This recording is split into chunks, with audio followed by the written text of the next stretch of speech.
Vietnam, once one of the world's poorest countries, now an economic success story. How did it do it? Hello, I'm Mike Walter, filling in for Anna Naidu, and this is The Heat.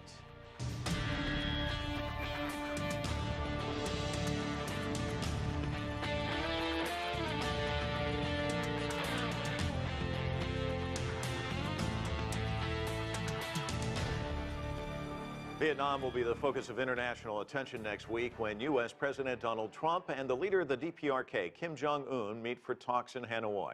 But beyond the important summit discussions, Vietnam may also draw attention for its own story. 40 years ago, it was a poverty-stricken country recovering from war. Today, it is hailed for its success as one of Asia's fastest-growing economies. But how did it make that happen, and what are the challenges ahead? We begin with this report from CGTN's John Gilmore. War in Vietnam, fought over 2 decades from the 1950s through the mid-1970s, killed more than 2 million Vietnamese. About 1 million more fled as refugees. When it was over, Vietnam was in ruins, one of the poorest countries in the world.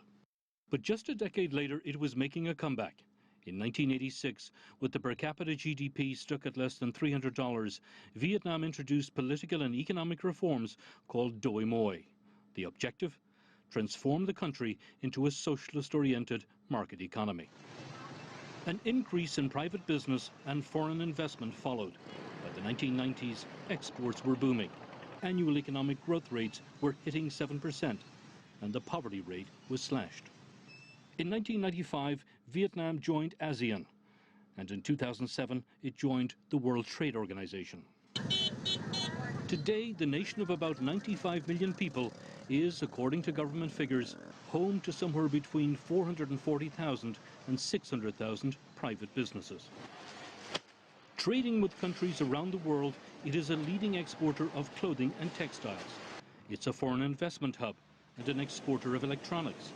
And it's also developing industries for the future, like solar.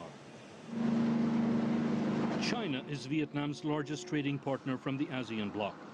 In 2018, trade between the two countries reached about $10 billion every month. Both sides are working towards improving bilateral ties and developing closer economic cooperation. That involves projects like China's Belt and Road Initiative. Meanwhile, Vietnam had more good economic news to cheer about in 2018. Its gross domestic product grew by just over 7%. That's the highest level since 2011. Over half the population is under 35, and the middle class is growing.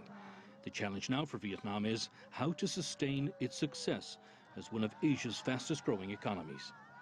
John Gilmore, CGTN.